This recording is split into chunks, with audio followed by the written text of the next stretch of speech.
Senhor, irmãos, nós vamos adorar a Deus e nós vamos voltar já. E graças a Deus não mexeram com a gente, não fizeram nada e tal. Mas a gente tem que orar em tudo, depender em tudo. E é o Espírito Santo que nos ajuda a fazer isso. Muitas vezes a gente tem que orar quando uma pessoa vai conversar com a gente. Sabe aquela conversa que alguém quer ter, geralmente é esposa com esposo, né?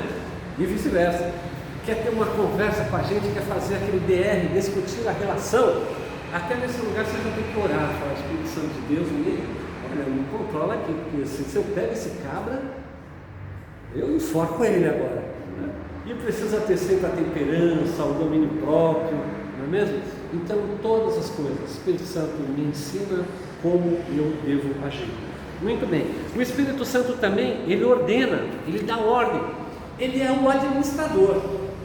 Todo empreendimento tem que ter um administrador. Tem um empresário que está conversando comigo, ele tem uma receita muito grande, ele fatura aí 1,5 milhão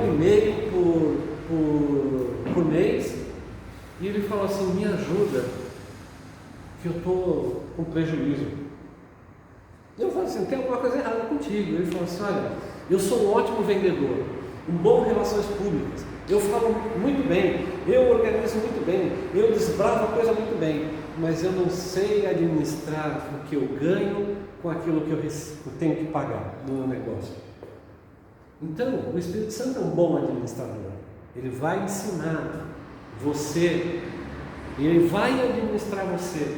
Veja, nós temos o começo da igreja primitiva. E na igreja primitiva tinha muitos talentos. Tinham profetas, tinham os apóstolos, tinham os diáconos. Mas sabe, a igreja lá precisava fazer sentido a existência dela. Então, o Espírito Santo começou a dar tarefas para Pedro. Pedro ele foi na casa de um gentio, de um pagão chamado Cornélio, que era um alto oficial romano. Por ele mesmo ele não iria, porque ele era muito tradicional. Tanto é que ele chega na casa desse oficial romano e ele fala assim, olha, eu judeu, não é isso de entrar na casa de uma pessoa como você. Se fosse o centurião, eu falasse, ó, vai para, né, vai embora, vai para a lachura que te carrega, né? Então, mas não, o Espírito Santo vai administrando os recursos da igreja. Vamos ver isso lá em Atos 8, versículo de número 29. Atos foi um livro escrito por Lucas, tem 28 capítulos.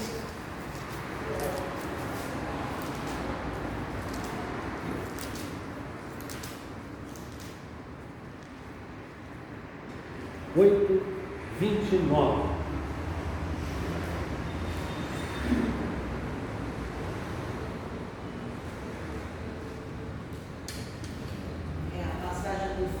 Exatamente. E é importante a gente perceber aqui também nessa porção que o Espírito Santo ele tem um intelecto e ele fala. E ele fala ainda hoje conosco também. O que diz o texto? Chega, ajunta-te a esse calma. Muito bem. Primeiro, Filipe estava lá em Samaria e estavam acontecendo muitas conversões, muitos milagres. Se a gente pudesse usar a linguagem dos jovens, estava bombando, a igreja estava bombando, estava 100% Jesus, né? Tem uma igreja aqui próximo que tem esse nome. Então o negócio estava assim, muito bom, né? As pessoas estavam recebendo o Evangelho, estava acontecendo curas, estava acontecendo milagres. Daí o Espírito Santo falou assim para ele, você vai para o deserto. Já pensou? Essas direções do Espírito Santo, essa administração do Espírito Santo é muito importante a gente entender. Primeiro, quando o Espírito Santo ele dá uma ordem para a gente, parece não fazer sentido. Irmãos, deserto é deserto. Deserto não tem nada. As pessoas não ficam no deserto. As pessoas ficam em lugares confortáveis, habitados, né? E ele ali fala para Filipe para ir para o deserto. Só que naquele deserto passava um oficial etíope muita confiança da rainha da Etiópia. E ele vinha lendo um texto nas Escrituras. Isso demonstra que ele tinha temor de Deus. E ele lia aquela passagem de Isaías 53, 52 no finalzinho. Quem deu crédito à nossa pregação, e ele foi subindo como renovo, e nós olhando para ele, não víamos beleza nenhuma para que nós o desejássemos, mas verdadeiramente ele levou sobre si as nossas dores e as nossas enfermidades, e o castigo que estava sobre ele nos traz a paz. E ele ficou entregado com isso, a ponto de ele se perguntar, mas o autor aqui, Isaías, ele fala de si mesmo ou de uma terceira pessoa, mas quem será esse que leva as nossas dores? E ele não sabia, ele estava num dilema, aquilo preocupava ele, perturbava ele, e o Espírito Santo viu isso. Daí tira Filipe de uma maneira milagrosa, de uma maneira tremenda, e arrebata o deserto. E Filipe chega perto da carruagem, ainda correndo, daquele etíope, e escuta o etíope falando em voz alta essas coisas que eu lhes falei mais cedo. E então ele pergunta: tu entendes o que tu lê? Olha que fôlego, né? Só Deus fazer isso. Já pensou, você vai correndo atrás de uma carruagem e ainda tem fôlego para preparo físico? Daí ele fala assim: não entendo. Aqui o autor fala de si mesmo ou de uma outra pessoa?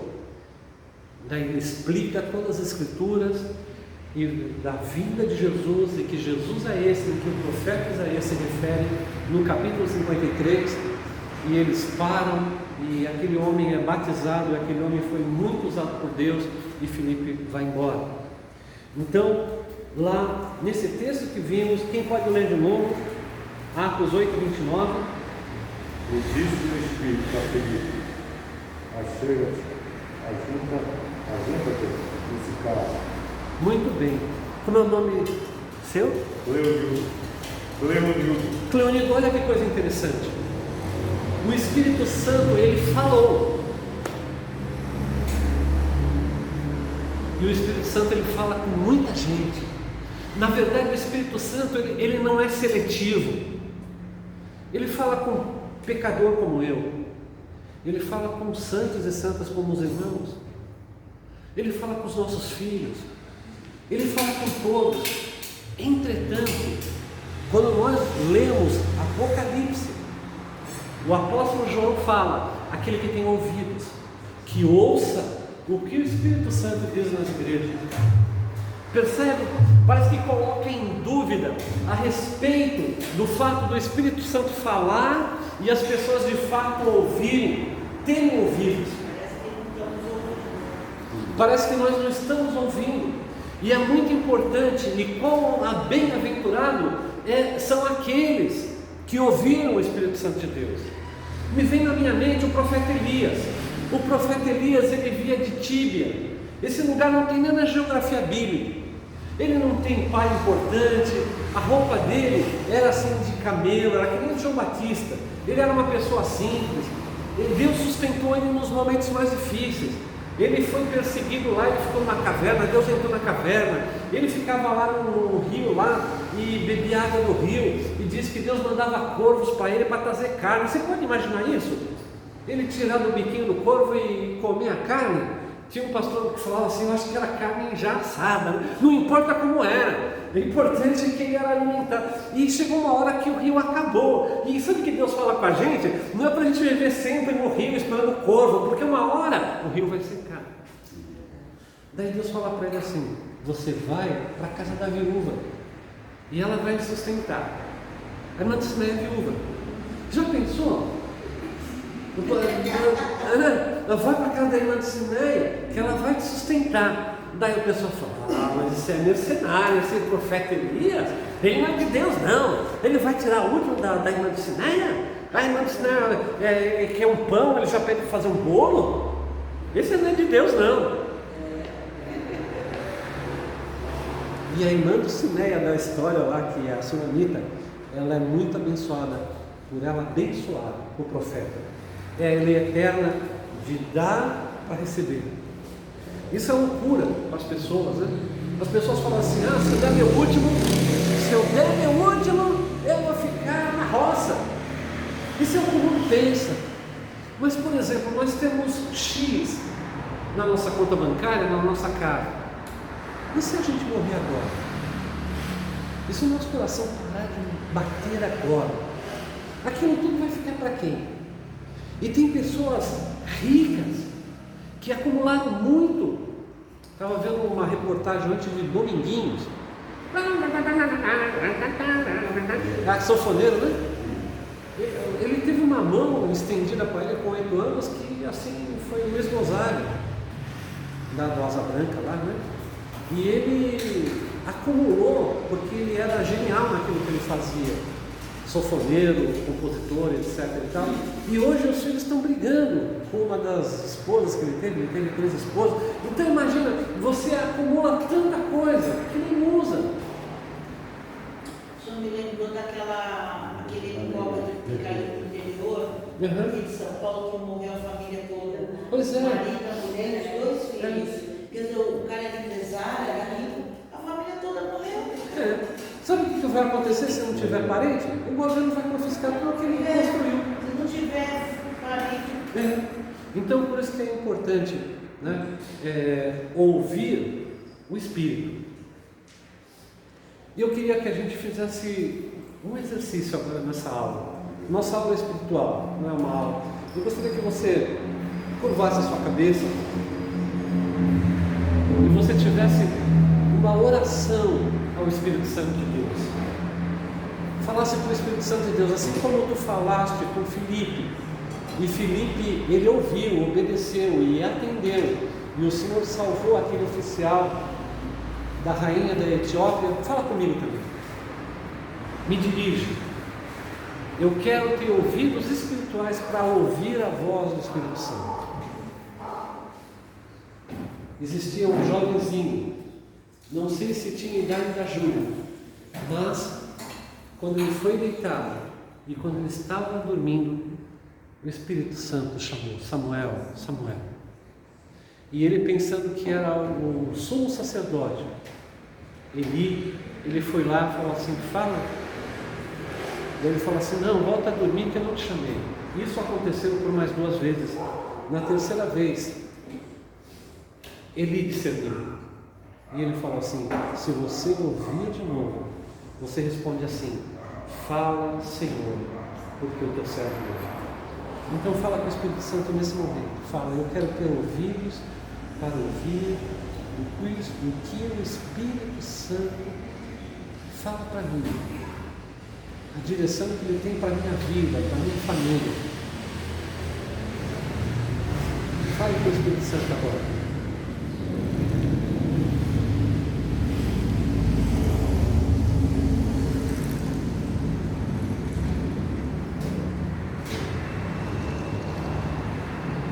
Atos 8, 29. Disse o Espírito a Filipe: chega-te e ajunta-te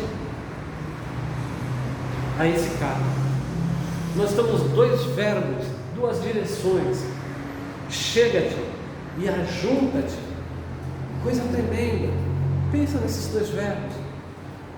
Ele tinha que estar mais próximo, mais junto com o carro, porque ele tinha que ouvir o que aquele homem falava, para ter o restante da orientação do Espírito Santo para aquele oficial da rainha de Sabá.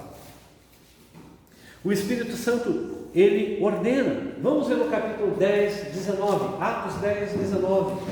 É só virar um pouco mais ali uma página.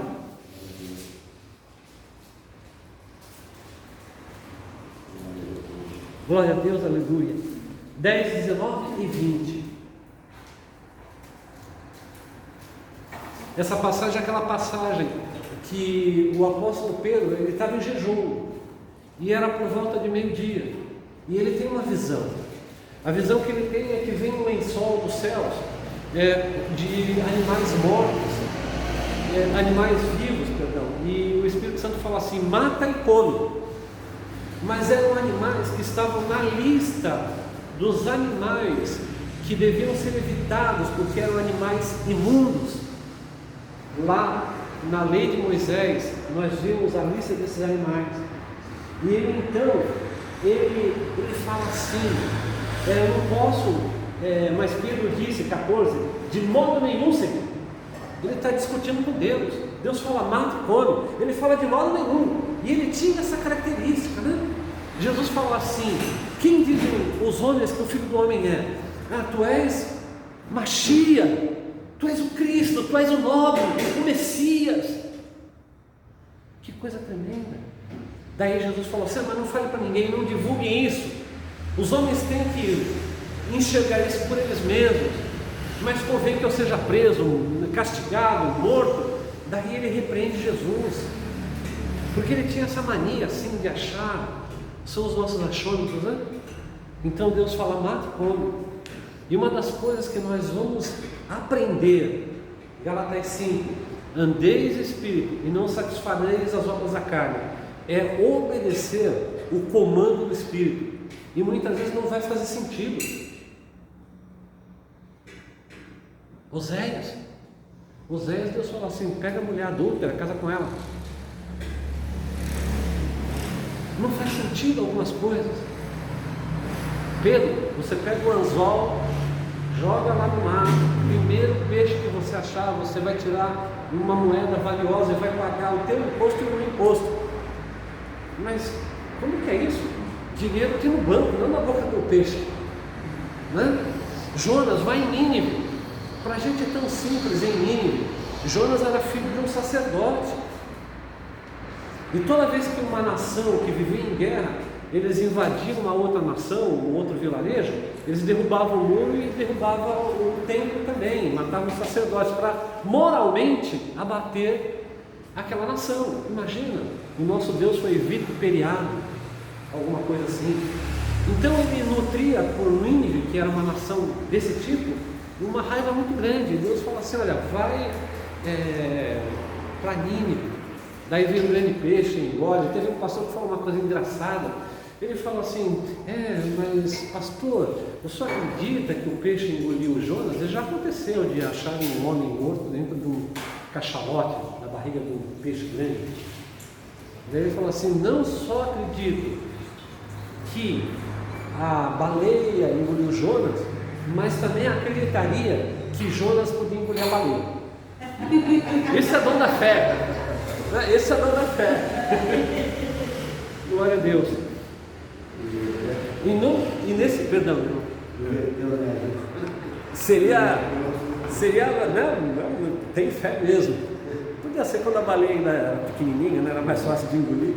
Mas, meus irmãos, Atos 10, 19 e 20 nos diz assim, e pensando Pedro naquela visão, disse o Espírito, olha o Espírito falando, o Espírito fala, o Espírito Santo ele nos fala, ele não cansa de nos falar. Entretanto, ele quando fala conosco e nós não damos ouvido, a nossa mente fica cauterizada. O que é cauterizado? Às vezes não sabe bem o que é cauterizado. Ferrinho quente, queima, faz a casquinha, né? Cauterização. E muitas vezes fica a casca na alma e no espírito da pessoa, a pessoa não consegue ouvir o Espírito Santo de Deus. Mas ele fala. Teve um irmão, ele é falecido, muito tremoroso foi. Mas ele chegou para mim e falou assim, pastor, eu quero ouvir o Espírito Santo de Deus. Eu já fiquei orando, eu falei, como é que eu vou responder essa pergunta? Eu falei assim para ele, escuta, você alguma vez já ouviu o Espírito de Deus falar com você? Ele falou assim, já. Daí eu perguntei para ele, e você obedeceu? Não, pastor, eu não obedeci. Então por que tu quer que o Espírito fale com você de novo? Se você não obedece. Percebe? As coisas têm que fazer sentido no mundo espiritual. Porque o diabo está vendo. Vem o Espírito e fala com você, deixa o pecado, deixa a vida errada, abandona isso, e você não dá ouvidos, ou seja, você não obedece. Sabe quem o Espírito quer? Aquele que ele possa falar e dar ouvido. O Eli falou, quando você ouvir, vai deitar, descansa. O problema é que as pessoas não descansam, né? Vai deitar, descansa. E se ele falar de novo, você vai falar assim para ele: fala, Senhor, porque o teu servo ouve. E veio novamente a voz do Espírito. E aquele jovenzinho, talvez assim da sua idade, ele, quando ouviu o Espírito Santo chamar, ele falou assim: fala, porque o teu servo ouve. Eu tenho sede de ti, eu quero ouvir a tua voz. E o Espírito Santo falou tudo o que estava acontecendo na casa do sacerdote ali e tudo o que viria a acontecer, a ponto de uma criança como a Júlia ficar até receosa de falar para Eli, depois de perguntar por ele tudo aquilo que ele ouviu do Espírito. O Espírito ele fala, e mesmo com um homem como Pedro era um homem questionador, né? Era tipo assim, dá lá, toma cá, me explica direito, mesmo assim é paciente. Ele fala com Pedro, ele fala também, eis-me aqui, Senhor, tradução de na palavra hoje, eis-me aqui, quando ele fala, Senhor. Ele fala, Senhor, porque o teu servo ouve. Eis-me aqui, falou Isaías, né?